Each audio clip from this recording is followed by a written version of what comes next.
My wife is a traveler from another dimension. She's forbidden from forming emotional attachments with people in these smaller worlds. But she fell for me at first sight. Every time her heart fluttered for me, it was followed by the soul-tearing agony of her world's punishment. She had already endured that torture 99 times for my sake. Then, I was kidnapped and taken into cartel territory, where I was beaten and tortured daily. On the verge of breaking, I remembered the secret method Jocelyn had taught me to contact her across dimensions. But when I connected, I overheard a conversation between Jocelyn and her mentor from her own world. Jocelyn, how could you personally contact that organization and have them take Silas? Isn't he the love of your life? My wife's voice was as cold as steel. That ordeal was originally meant for the supporting character, Julian. To save him, I had no other choice. Silas is the protagonist of this world. He's protected by this world's destiny. Nothing can truly happen to him. Once this mission is complete, I can stay in this dimension forever. I'll make it up to him then. My heart shattered. As the brutes closed in on me again, I gave up the will to fight. Tisk, tisk, this one's bones are tough. Another woman's voice, dripping with sarcasm, echoed in the dank room. A searing pain shot up my left leg. The agony was so intense that a pained grunt finally escaped my lips. Oh? Decided to make a sound, have we? The first woman seemed to find this amusing.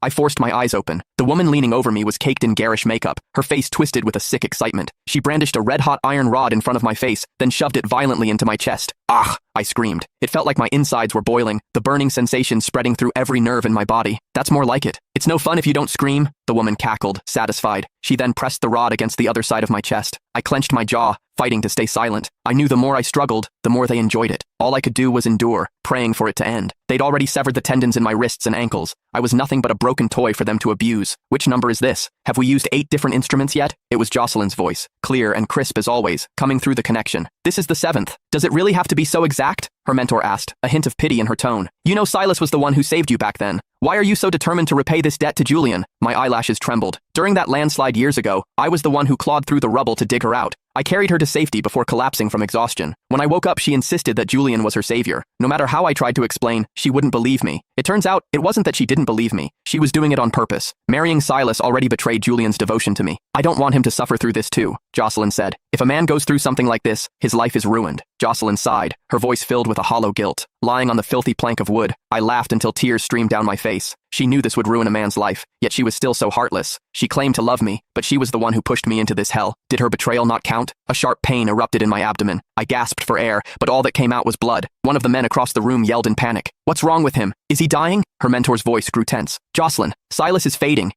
Don't tell me the details. Jocelyn cut her off, her voice strained with pain. It'll hurt too much. Okay, next. Let's destroy his ability to be a man. What? Her mentor exclaimed. Don't you want children? I thought you loved kids. I'll love Silas even if he can't have children. Even if we have a sexless marriage, it has to be exactly the same. Otherwise, the events of the book will happen to Julian instead. Jocelyn's tone was unwavering, but to me, it sounded like the devil's whisper. Soon, someone brought over a pair of